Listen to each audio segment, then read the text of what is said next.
Bonjour et bienvenue dans l'émission Studio 48, le média pour connaître toute l'actualité culturelle et médiatique des 48 pays de l'Afrique subsaharienne. Cette semaine, nous allons beaucoup parler de cinéma en allant en République démocratique du Congo et en Côte d'Ivoire.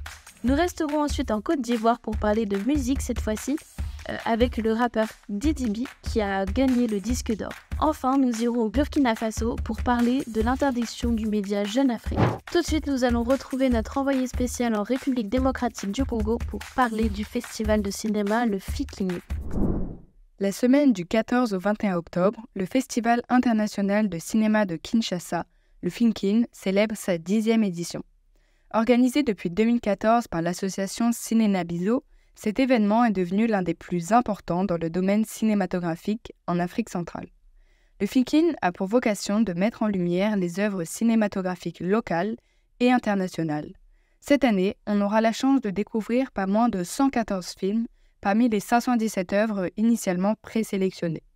Cette sélection rigoureuse promet un voyage cinématographique international avec des productions en provenance des 4 coins du monde représentant 36 pays différents.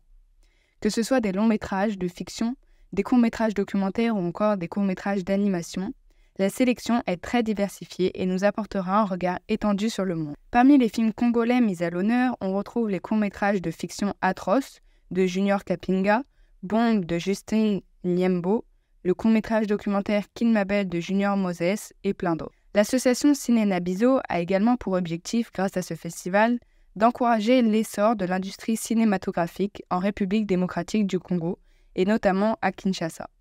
C'est pourquoi, en plus des projections en salle et en plein air, le festival offre des opportunités uniques, telles que des rencontres professionnelles entre cinéastes, des masterclass, des ateliers visant à former les passionnés au métier du cinéma et de l'audiovisuel, ou encore des opportunités de réseautage. Alors rendez-vous du 14 au 21 octobre à l'Académie des Beaux-Arts et à l'Institut français de Kinshasa pour célébrer l'art du cinéma. Un rendez-vous incontournable pour les amateurs du 7e art et une chance unique de soutenir la croissance de l'industrie cinématographique en République démocratique du Congo. Maintenant, nous allons en Côte d'Ivoire, toujours pour parler de cinéma avec le Salon du cinéma au féminin. Lors de la conférence du 22 septembre tenue au siège de l'UNESCO d'Abidjan en Côte d'Ivoire, Rita Ambeu, réalisatrice et promotrice, a annoncé la date de la 3e édition du Salon du cinéma au féminin 2023. Le salon aura lieu du 5 au 7 octobre prochain à l'hôtel Palm Club à Abidjan. Cette année, le thème du salon est « Cinéma, comment s'ouvrir au monde et créer son réseau ». L'objectif du salon est avant tout de mettre en lumière les compétences des femmes dans le milieu du cinéma africain et de permettre à ces cinéastes de rencontrer des producteurs et productrices. En effet, le salon regroupe de nombreux professionnels qui pourront donc partager leurs expériences et développer des collaborations interafricaines et internationales.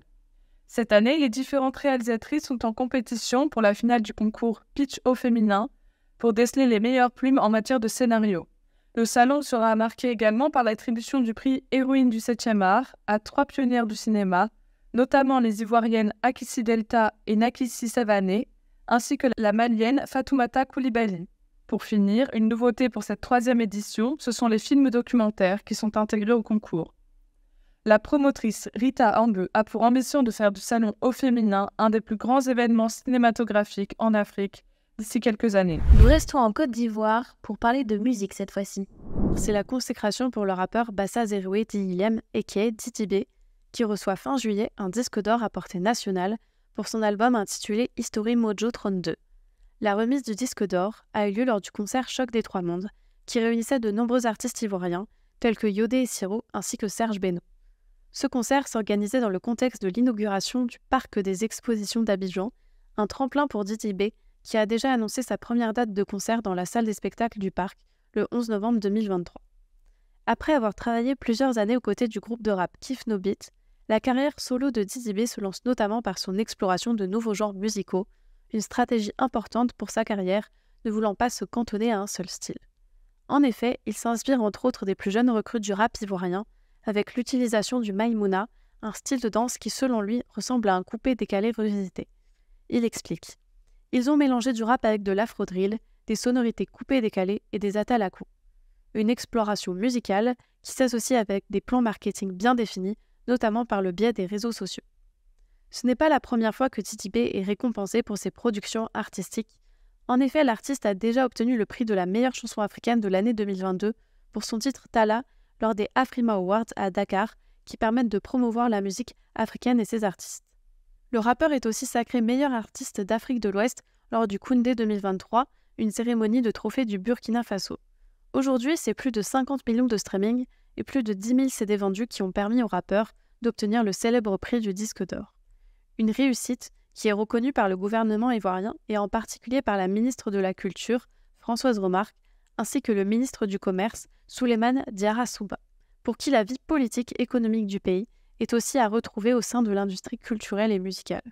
En effet, le ministre a pu apporter son soutien pour la création du parc des expositions d'Abidjan, le plus grand parc de la sous-région. Pour le moment, on peut dire que c'est un pari réussi pour Odidi B, qui voulait montrer à la diaspora qu'il peut être un pilier de la musique. Et enfin, pour conclure l'actualité de cette semaine, nous retrouvons notre envoyé spécial au Burkina Faso. Ce lundi 25 septembre, le porte-parole du gouvernement et ministre de la Communication Rintalba Jean-Emmanuel Ouedraogo a décrété la suspension jusqu'à nouvel ordre de tous les supports de diffusion de Jeune Afrique au Burkina Faso. Cette décision, concernant ce média francophone basé en France et qui compte plusieurs correspondants et collaborateurs en Afrique depuis 1960, fait suite à l'apparition d'articles évoquant des tensions au sein de l'armée burkinabé. Le gouvernement du Burkina Faso justifie la suspension du site internet ainsi que celle du journal papier mensuel du média Jeune Afrique par la diffusion de plusieurs articles qu'il qualifie de mensongers. Les deux articles remis en cause par les autorités sont parus la semaine précédant la suspension et ont pour intitulé « Au Burkina Faso, toujours des tensions au sein de l'armée » et « Au Burkina Faso, la grogne monte dans les casernes ». Selon le gouvernement, ces affirmations faites à dessein sans l'ombre d'un début de preuve n'ont pour seul but que de jeter un discrédit inacceptable sur les forces armées nationales et par-delà l'ensemble des forces combattantes. Il faut savoir que ce n'est pas la première fois que le Burkina Faso suspend un média. En effet, depuis un an, le régime burkinabé, dirigé par des militaires après 2 coups d'État en 2022, a suspendu temporairement la diffusion de plusieurs chaînes de télévision ou de radio et expulsé des correspondants étrangers, de médias français notamment.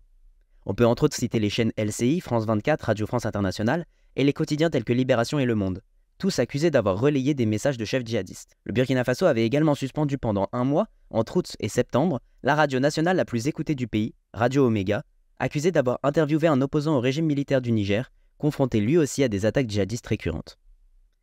Pour justifier cet acte, le régime a déclaré que le gouvernement resterait intraitable avec tout acteur médiatique qui mettra sa plume au service d'intérêts étrangers à ceux du peuple burkinabé. En réponse à cela, le média Jeune Afrique dénonce une censure d'un autre âge, tout en souhaitant que ces acteurs puissent la reconsidérer, affirmant qu'elle contribue un peu plus à faire de la région et du Burkina Faso en particulier une zone de non-information. Elle rassure ses lecteurs en leur assurant leur droit à une information pluraliste, vérifiée et équilibrée. Néanmoins, même si certaines personnes interrogées par l'AFP à Ouagadougou la semaine dernière avaient toujours accès au site internet de Jeune Afrique, une grande partie indique avoir rencontré des difficultés à s'y connecter. Merci à tous pour votre écoute, on se retrouve dans 2 semaines et à très bientôt sur Studio 48.